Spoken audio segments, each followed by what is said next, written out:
All right, stage 7. Let's go. So in cycling, there's a phrase called die 1,000 deaths. And basically it means in any given race, you will want to quit.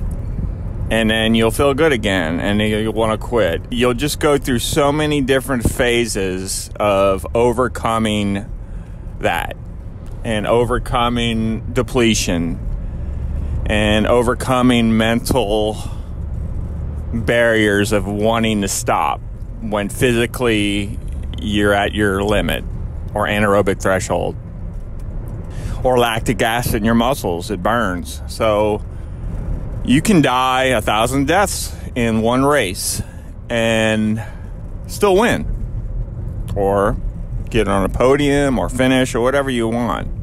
And very much this Tour de Cancer that you've been on the ride with me through the first 6 stages have been like that.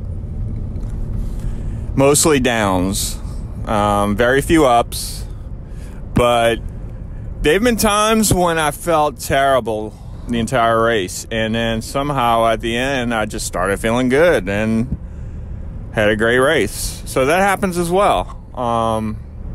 So there's always, as I say, hope.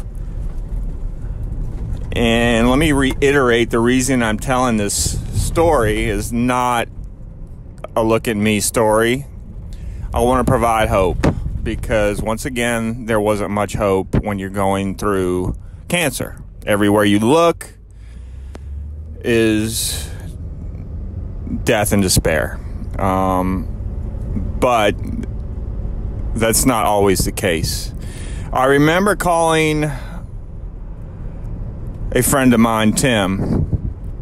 We were super tight in high school. He actually lived in another city, but we became fast friends through bike racing, and we lived about an hour and a half apart, but our parents would bring us. I'd go to his house for a week, and we'd ride and train and all that stuff. So and keep in mind that was 30 plus years ago, and we still keep in touch. So many of the friends and teammates I've had through cycling are still my friends today.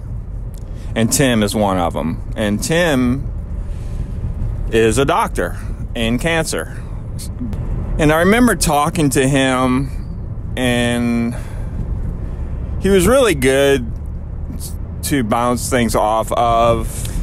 I don't know, just kind of get another, not opinion, but another perspective, and tell him things that I forgot to ask my doctor, or things that I didn't understand. Then you have all these thoughts after the fact.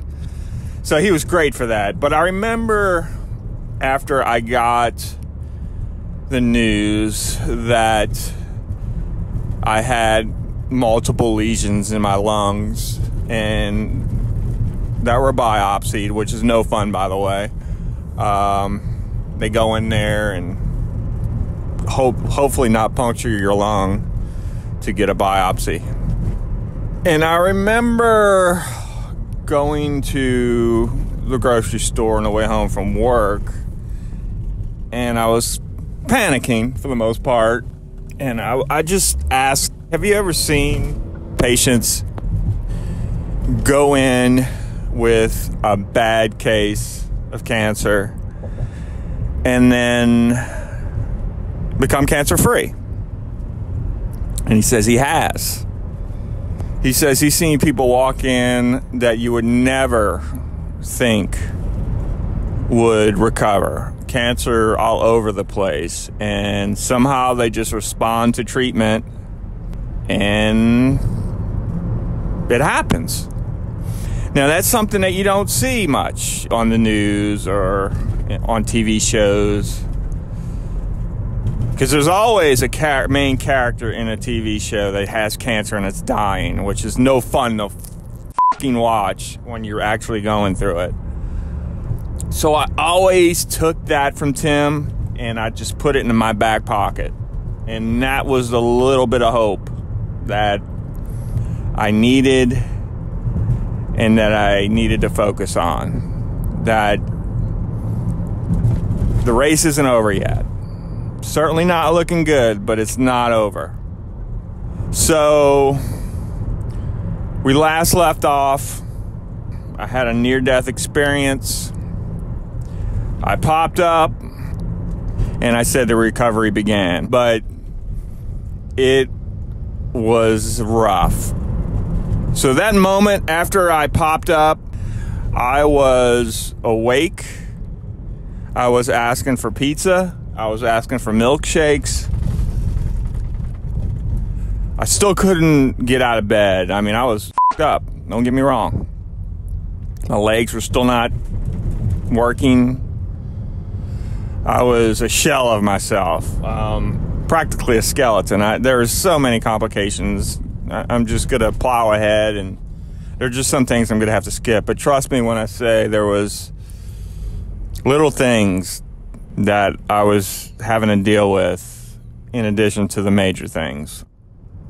The next step was to go from the ICU into a regular room. I was now in a regular room. I was recovering, lucid, awake, hungry, thirsty, all those things. But I was wrecked. My legs wouldn't work. There's no way I was going home anytime soon. So I spent another couple of weeks in the hospital trying to get to the point where I can actually go to a rehab facility and try to walk again, because there's just no way I can go home at this point. But it was better than I was.